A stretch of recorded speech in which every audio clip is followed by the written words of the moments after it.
భారతీయ రైల్వేలో ప్రయాణించే దివ్యాంగులకు ఇది చాలా ముఖ్యమైన అప్డేట్.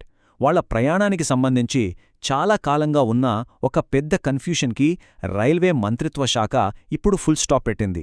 అసలు ఏ డాక్యుమెంట్ చూపించాలి అనే ప్రశ్నకు చాలా స్పష్టమైన సమాధానమిచ్చింది. సో, ఈ కీలకమైన మార్పేంటో ఇప్పుడు వివరంగా చూద్దాం. మనందరికీ తెలుసు, రైళ్లలో దివ్యాంగుల కోసం ప్రత్యేకంగా కొన్ని కోచ్లు ఉంటాయని. కానీ అసలు ప్రశ్నేంటంటే, వాటిలో ప్రయాణించడానికి అర్హులు ఎవరు? ఏ డాక్యుమెంట్ చూపిస్తే లోపలికి అనుమతిస్తారు?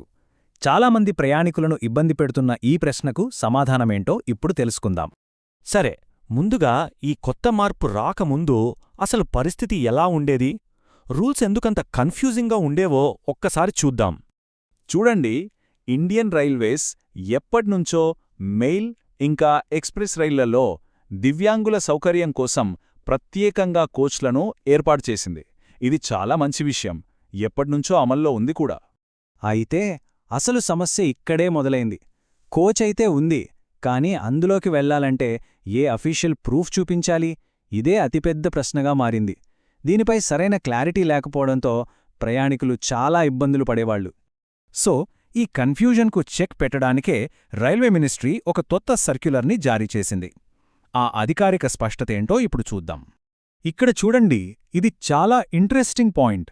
రైల్వే మంత్రిత్వ శాఖ వాళ్ల సర్క్యులర్లోనే ఒప్పుకుంది, ఈ కోచ్లలో ప్రయాణించడానికి అర్హత ఎవరికి ఉంది అనే దానిపై మాకు చాలా ప్రశ్నలు వస్తున్నాయి, స్పష్టత ఇవ్వమని అడుగుతున్నారు అని. అంటే సమస్య ఉందని వాళ్లే గుర్తించారన్నమాట. అందుకోసమే ఏప్రిల్ 2, 2026న భారత ప్రభుత్వం రైల్వే మంత్రిత్వ శాఖ ఈ కమర్షియల్ సర్క్యులర్ని విడుదల చేసింది. దీని సబ్జెక్ట్ చాలా క్లియర్గా ఉంది: యూడీఐడీ కార్డున్న దివ్యాంగులను ప్రయాణానికి అనుమతించడం. సరే, ఇప్పుడు ఈ మొత్తం పరిష్కారానికి సెంటర్ పాయింట్ అయిన యూడీఐడీ కార్డు గురించి మాట్లాడుకుందాం. అసలు ఏంటి ఈ UDID card? Unique disability ID card. సింపుల్గా చెప్పాలంటే ఇది దివ్యాంగుల కోసం ఒకే ఒక్క ఐడీ కార్డ్ అన్నమాట. రకరకాల స్కీమ్సు, బెనిఫిట్స్ పొందడానికి 10 డాక్యుమెంట్లు పట్టుకు తిరగాల్సిన అవసరం లేకుండా ఈ ఒక్క కార్డుంటే సరిపోతుంది. సో, రైల్వే శాఖ తెచ్చిన కొత్త సర్క్యులర్ ఖచ్చితంగా ఇదే చెప్తోంది. ఇకపై దివ్యాంగుల కోచ్లో ప్రయాణించాలంటే కావలసిన డాక్యుమెంట్ ఒకే ఒక్కటి, అది కూడా వ్యాలిడ్ యూడీఐడీ కార్డ్. మరి ఈ యూడీఐడీ కార్డులను ఎవరు ఇస్తారు? DPWD అనే ప్రభుత్వ సంస్థ ఇస్తుంది. దాని full form department of empowerment of persons with disabilities. ఈ సంస్థ జారీ చేసిన కార్డ్ మాత్రమే చెల్లుబాటవుతుంది. రైట్, ఇదంతా బానే ఉంది. మరి కొత్త రూల్ వల్ల ప్రాక్టికల్గా ప్రయాణం ఎంత ఈజీ అవుతుంది? అదే ఇప్పుడు చూద్దాం. ఒక్కసారి రెండింటినీ పోల్చి చూస్తే మనకే తేడా స్పష్టంగా అర్థమవుతుంది.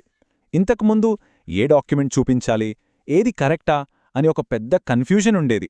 కాని ఇప్పుడు అలా కాదు. దేశం మొత్తం ఎక్కడికెళ్ళినా సరే ఒకే ఒక్క స్టాండర్డ్ డాక్యుమెంట్, వ్యాలిడ్ యూడీఐడీ కార్డ్. ప్రయాణం ఎంత సింపుల్ అయిపోయిందో కదా. అంటే ఇప్పుడు ప్రాసెస్ ఎలా ఉంటుందంటే చాలా సింపుల్. కేవలం 3 స్టెప్స్. ఫస్ట్, DPWD జారీ చేసిన వ్యాలిడ్ యూడీఐడీ కార్డ్ చేతిలో ఉండాలి. తర్వాత మామూలుగా ఏదైనా మెయిల్ లేదా ఎక్స్ప్రెస్ రైల్ ఎక్కాలి. అక్కడ దివ్యాంగుల కోసం కేటాయించిన SLRD లేదా LSRD కోచ్లోకి వెళ్ళిపోవడమే. అంతే, చాలా స్ట్రెయిట్ ఫార్వర్డ్.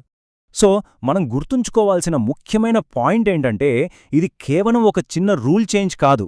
ఇది దేశవ్యాప్తంగా ఉన్న మొత్తం రైల్వే నెట్వర్క్కి ఒకే రకమైన, స్పష్టమైన ప్రమాణాన్ని సెట్ చేస్తుంది. ఇది చాలా పెద్ద విషయం. వెళ్లేముందు ఒక చిన్న ప్రశ్నతో ముగిద్దాం.